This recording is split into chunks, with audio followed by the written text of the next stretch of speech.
পঞ্চায়ত নিৰ্বাচনৰ বতাহ তীব্ৰতৰ হৈ উঠাৰ সময়তে AUDFৰ প্ৰাৰ্থী অমৰ আলী শ্বেখ চাহাবে তেখেতৰ নিজ পঞ্চায়ত গৃহ পঞ্চায়তত আজি বাইক ৰেলীৰে ৰাইজৰ দুৱাৰে দুৱাৰে প্ৰদৰ্শন কৰিছে। সেই সম্বন্ধে AUDFৰ প্ৰাৰ্থী অমৰ আলী শ্বেখৰ ওচৰত গৈ আছোঁ, তাৰ মনৰ কথা জানিবলৈ যত্ন কৰিম। কি ক'ব আপুনি?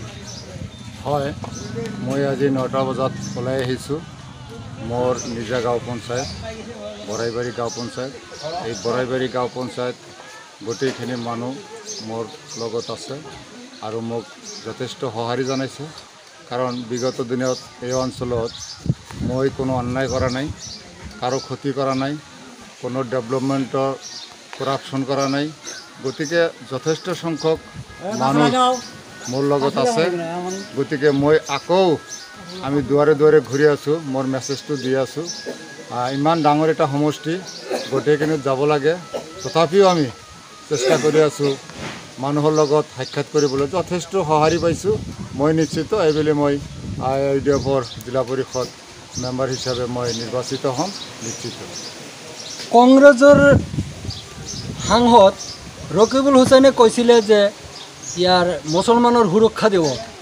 দেখা গ'ল যে জামুগুৰি সমষ্টিত সেইজন সাংসদ আৰু সাংসদ পুত্ৰ নিজেই সুৰক্ষিত নহয়, তেনে ক্ষেত্ৰত আপুনি কি ক'ব? ৰকিবুল হুছেইন আমাৰ মানুহক সুৰক্ষা দিব। যেতিয়া 3বাৰ মন্ত্ৰী আছিল, পঞ্চায়ত মন্ত্ৰী আছিল, ধুবুৰীৰ ইনচাৰ্জ মন্ত্ৰী আছিল, তেতিয়াই আমাৰ মানুহ কোনো ধৰণৰ সঁহাৰি পোৱা নাই।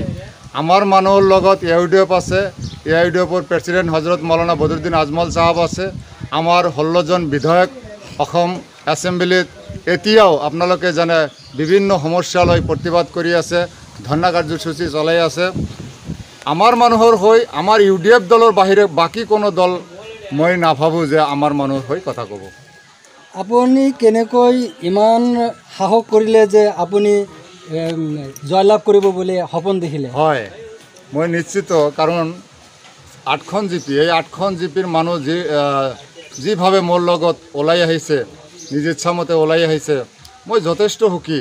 কাৰণ এই 8খন গাঁও পঞ্চায়তে মই মেল মিটিং কৰি আছোঁ, মানুহৰ লগত সাক্ষাৎ কৰি আছোঁ, যথেষ্ট সঁহাৰি মই পাইছোঁ। মই নিশ্চিত আৰু যিখিনি মোৰ লগত এতিয়াও কপাৰেশ্যন কৰা নাই, আগন্তুক এই 4-5 দিনৰ ভিতৰত তেখেতসকলেও মই অনুৰোধ জনাওঁ মোৰ লগত আহি যাব, কাৰণ আমি ডেভেলপমেণ্টৰ লগত আছোঁ। আমাৰ সন্মানীয় বিধায়ক মহোদয় গৌৰীপুৰ সমষ্টিত যথেষ্ট ডেভেলপমেণ্ট কৰিছে। এইটো বিধায়ক মহোদয় ডেভেলপমেণ্ট কৰাটো আমাৰ UDFৰ ডেভেলপমেণ্ট, বদৰুদ্দিন আজমল চাহাব ডেভেলপমেণ্ট কৰাটো UDFৰ ডেভেলপমেণ্ট। আমি ৱৰ্কাৰবিলাকে যিখিনি শ্ৰম দি আমাৰ অঞ্চলবিলাক আগুৱাই লৈ যাবলৈ চেষ্টা কৰি আছোঁ, এইটো বাকী কোনো দল এতিয়ালৈকে কৰা নাই। বাকী 3গৰাকী প্ৰাৰ্থী UDFৰ পৰাই নেতা হ'ল, এই সময় কি ক'ব? শুনক, সিহঁতে নিজৰ লাভালাভৰ কাৰণে ঘূৰি আছে, আমি ৰাইজৰ কাৰণে ঘূৰি আছোঁ। আমি বিগত দিনত ৰাইজৰ লগত সঁহাৰি দি আছোঁ। আমি MLA মহোদয়ৰ লগত থাকি আমাৰ অঞ্চলবিলাক ডেভেলপমেণ্ট কৰাৰ কাৰণে আগুৱাই আহি আছোঁ। আৰু বাকী যে কংগ্ৰেছ আৰু BJPৰ যি প্ৰাৰ্থী আছে, তেখেতসকলে UDFৰ প্ৰডাক্ট, মানুহে গম পায়। তেখেতসকলৰ কথা মই ক'বলৈ নাযাওঁ, আমাৰ এই অঞ্চলৰ মানুহ তেখেতসকলক চিনি পায়।